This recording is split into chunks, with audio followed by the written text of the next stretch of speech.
como é que um panfleto escrito lá em 1926 esconde a fórmula exata para ajudar um jovem a sobreviver com um salário de estagiário hoje em dia? Parece loucura, né? Mas a nossa análise profunda de hoje vai, tirar toda aquela linguagem financeira meio antiquada do clássico O Homem Mais Rico da Babilônia, do George Clason. Exato.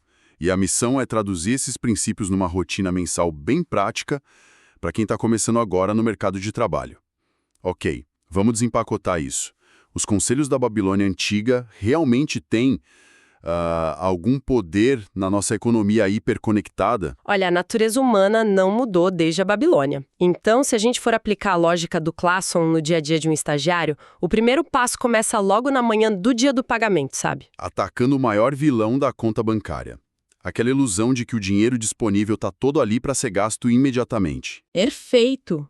O princípio base e os primeiros 2 remédios do livro ditam que 10% da renda precisa ser guardada antes de pagar qualquer outra conta. E, claro, focar no controle dos gastos, separando as necessidades reais dos desejos impulsivos. Espera aí, mas guardar uma parte do salário não é, sei lá, o conselho mais óbvio do mundo. Qualquer pessoa minimamente letrada financeiramente sabe que precisa poupar. Qual é a mágica de simplesmente fazer isso primeiro? É que saber e fazer são coisas completamente diferentes na prática.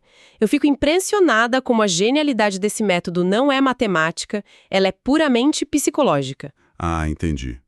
É aquela coisa de criar uma escassez artificial forçada, certo? Isso, exatamente.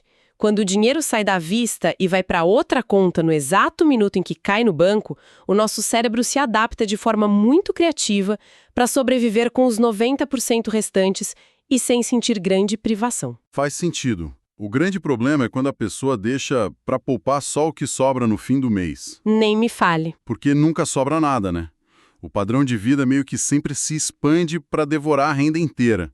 Entendi a mecânica.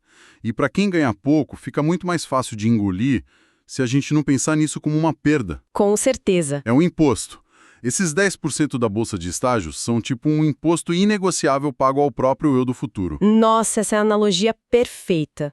É isso que obriga o cérebro a separar na marra o dinheiro daquele almoço importante das comprinhas por impulso na internet logo na primeira semana do mês. Certo.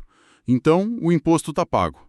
Mas aí surge o próximo problema lógico. O dinheiro está salvo, mas se deixar lá parado na conta corrente, a inflação vai devorar tudo lentamente. Com certeza. O que nos leva para a segunda semana do mês, o próximo passo da rotina.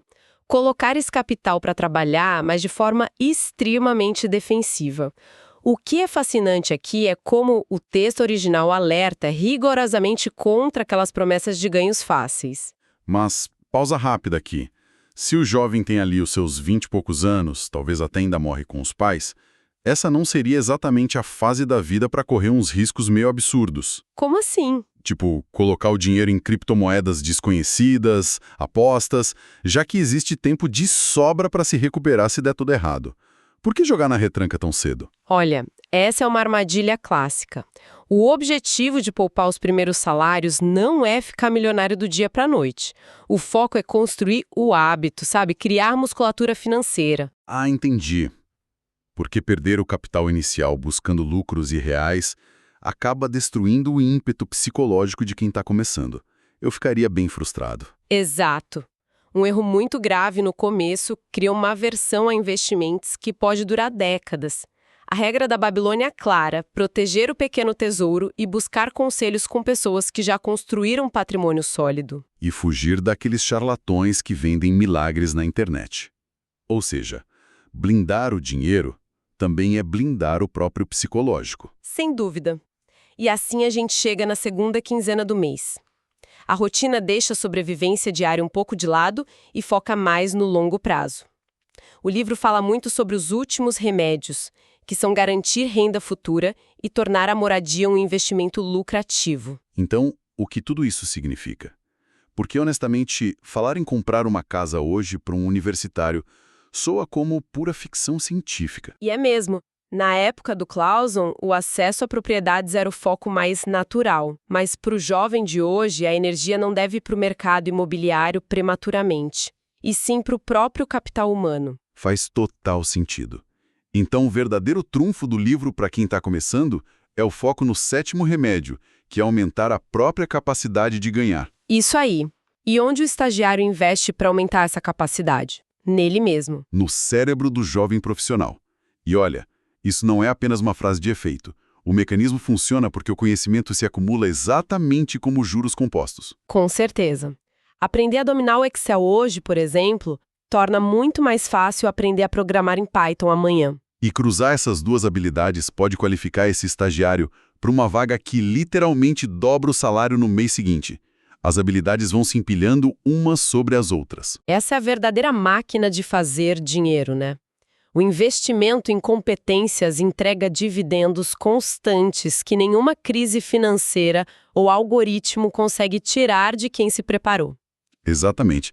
É a soma dessa disciplina rigorosa com a expansão contínua de habilidades que constrói o patrimônio de verdade, não a sorte. O legado do Clason, que está vivo aí desde 1926, prova exatamente isso o tempo todo.